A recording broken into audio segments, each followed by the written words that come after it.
Hey, welcome back to Can We Talk? It's our segment here with Inspire Online, where we get to know a bit better some of the people that you might see here and there throughout our InspireChurch locations, especially here at Inspire Online. And we've had so much fun, and today is going to be just as fun, if not even funner. More I fun. think funner, more funner. Yeah.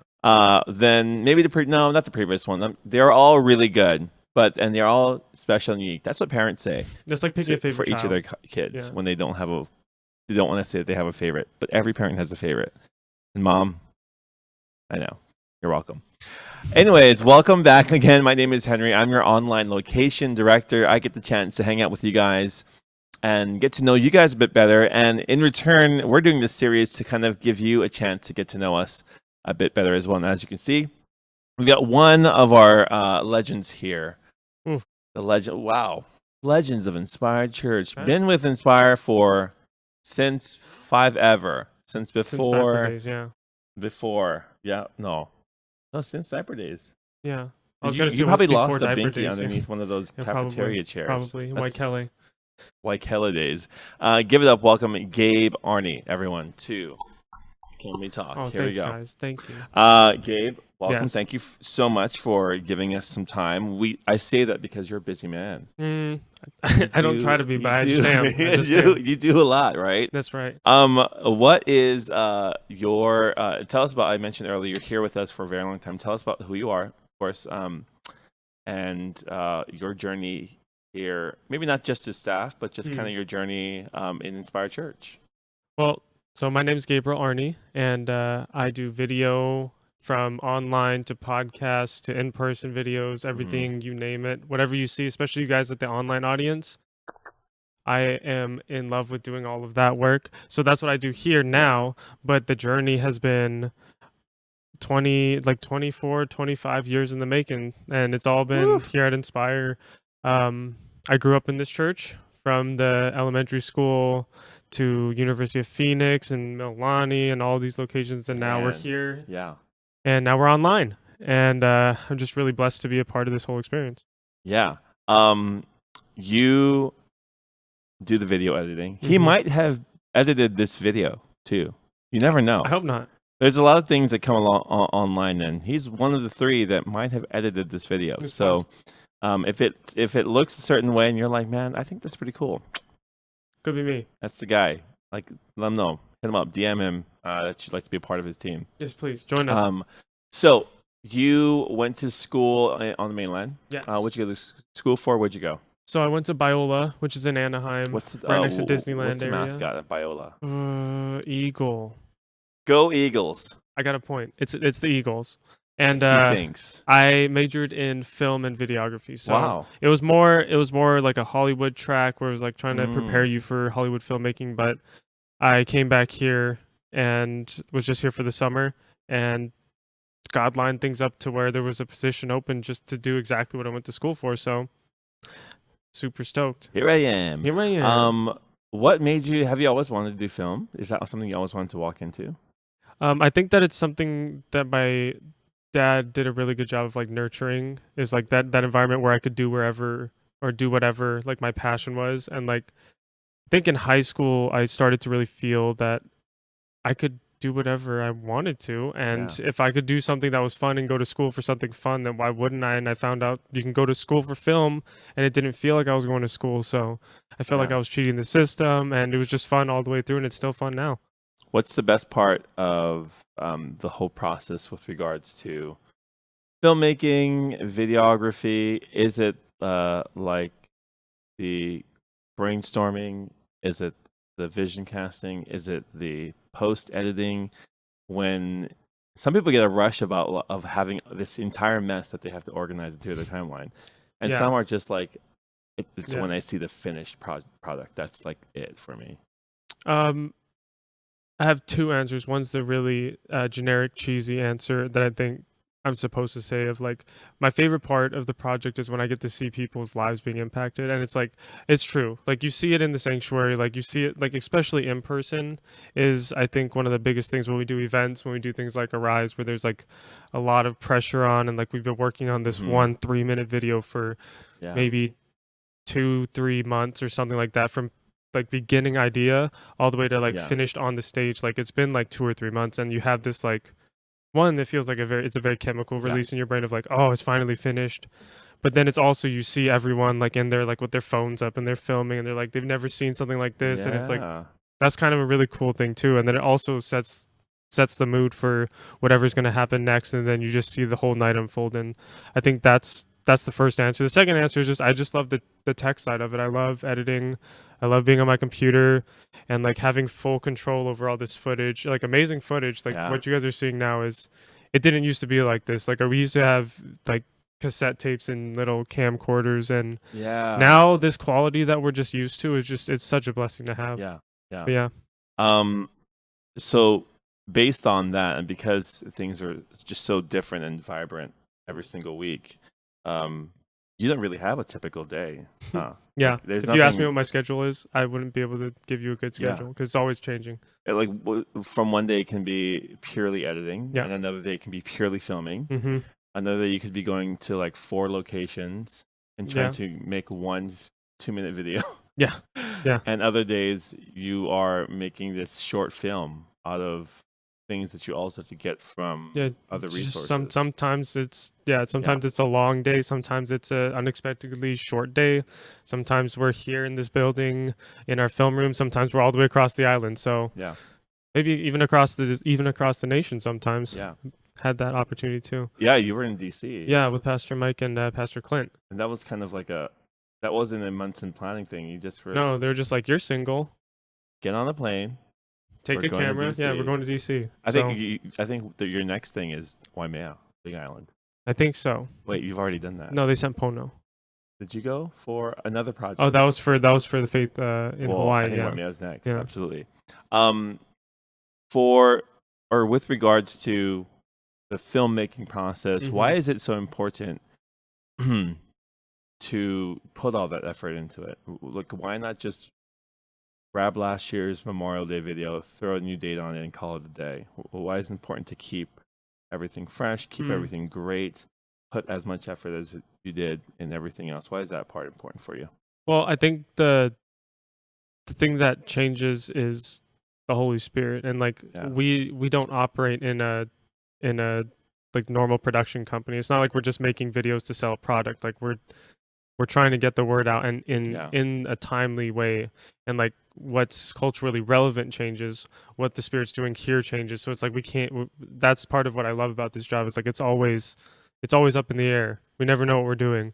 1 week we'll just be doing services as normal. Like we'll have Saturday, Sunday services, Wednesday services, and all of a sudden they'll be like, hey, we need to do 6 interviews for this thing. And it's like, I could grumble about it, but I think that's the best thing about like, we create so much content because there's so much happening and we're trying to keep up. And I think we do a really good job of doing that as well. Yeah. And I think too, I like that it's not a routine. There's always something new and there's always a new challenge. Yeah. And I don't know about you, but Gabe and I connect a lot on film because I kind of have a director's approach to filmmaking. I kind of am more on the vision side. I don't really know which cameras you need me to take or which ones have the better quality or whatever. But I'm more into the storytelling side. Right. And I think I love that we have stories to tell.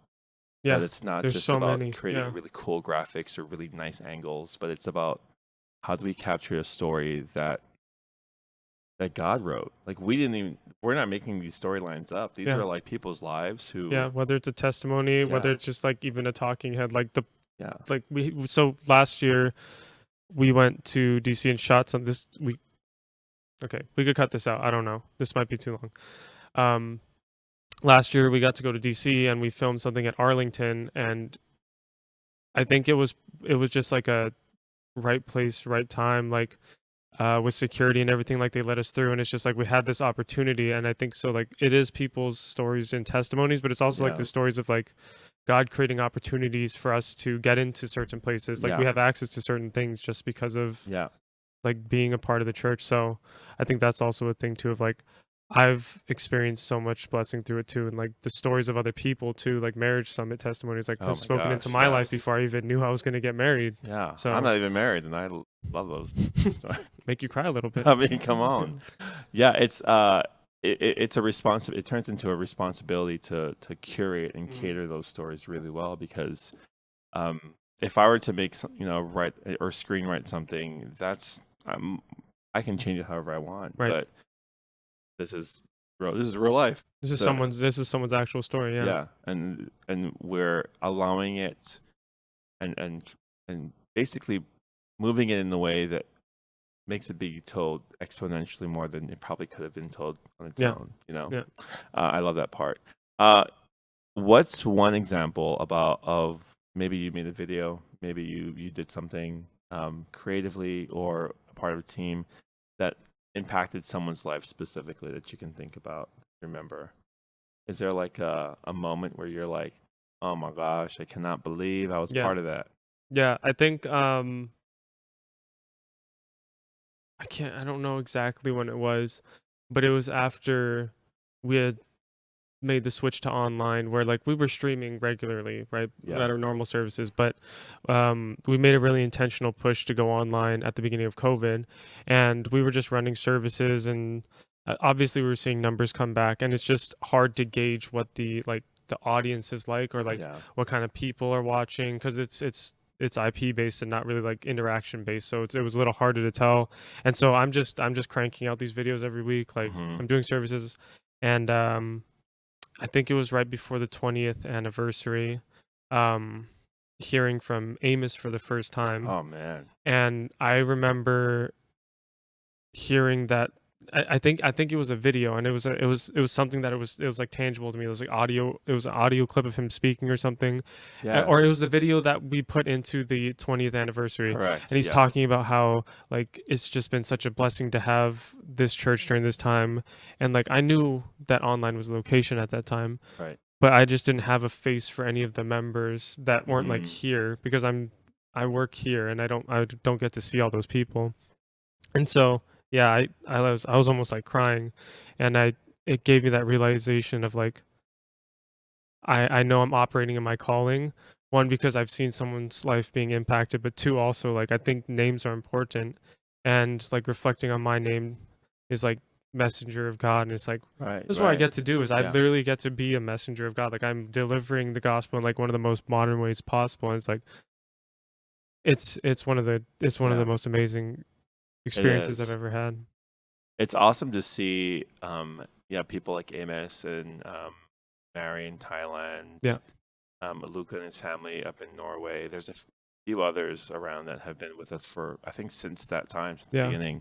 Almost 2 years. And to see them, the world's changed also significantly back since then, but they're still there. Like they're still rooted. So it's not something that's situational for them. It's something that was invested. And they're not just watching the stream; they're part of a community, and like that's and incredible. It's incredible to watch their stories continue to be told, because you have a chance to see them react and have a tangible reaction to a creative output, and then their story continues to be told even further. And so it's like, who knows how much richer that story is, because of maybe one thing that maybe was a catapult to a whole nother thing in their lives. I love it.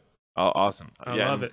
And it's filmmaking, and the movies are back, and I'm excited because we got our summer series at the movies happens every summer. If you are joining us throughout the year and watching this, check out our summer series at the movies, and it's so much fun because filmmaking comes alive. The creative items that are coming from all over society.